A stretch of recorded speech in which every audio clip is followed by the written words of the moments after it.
இல்ல, காங்கிரஸ் வேற ஒரு கட்சி, திமுக வேற ஒரு கட்சி. இது 2 கட்சிக்கும் இது இது தவிர விசிக, கம்யூனிஸ்ட் இதர கட்சிகளுக்கும் இருக்கக்கூடிய ஒரே ஒரு பாயிண்ட் ஆஃப் இது என்னன்னா, பாஜகங்கிற சனாதன கொள்கைய பாசிசத்தை வந்து எதிர்க்கணும். அந்த ஒரு கொள்கையில தான் இவங்க எல்லாம் சேர்ந்து இருக்கிறாங்க. திமுக ஆகட்டும் எல்லாமே சேர்ந்து இருக்கிறாங்க. சோ திமுகவுடைய கொள்கையை காங்கிரஸ் பின்பற்றுறதும், காங்கிரஸ் உடைய விஷயங்கள் எல்லாம் திமுக அக்செப்ட் பண்ணிக்கிறதும் கிடையாது. அந்த மாதிரி விஷயம் கண்டிப்பா கிடையாது. காங்கிரஸ் வந்து கூட்டணியில் இன்றும் இருக்கிறதா? இன்றும் இருக்கிறது.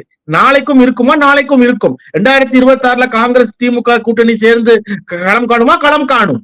இவர்கள்லாம் ஏன் பேசுறாங்க? இவங்க எல்லாம் பேசதான் செய்வாங்க.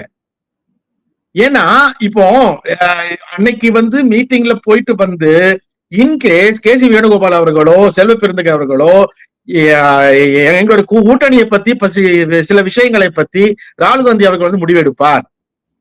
அதுல வந்து ஒரு சில விஷயங்கள் நாங்க சொல்லி இருக்கோம், அதுல வந்து எல்லாம் சேர்த்து கலந்து முடிவெடுப்பார் ஒரு வார்த்தை சொல்லியிருந்தாங்கன்னா நம்ம ஒத்துக்கலாம். அப்ப ஏதோ ஒரு விஷயம் இருக்குன்னு. ராகுல் காந்தி என்ன சொல்லிருக்காரு, இனிமேல் யாரும் என்ன மாதிரி வேலை எல்லாம் பார்க்க கூடாது, போயிட்டு கொடுக்குற சீட்டை வந்து ஜெயிக்கிற வேலையை பாருங்கன்னு சொல்லிட்டாரு.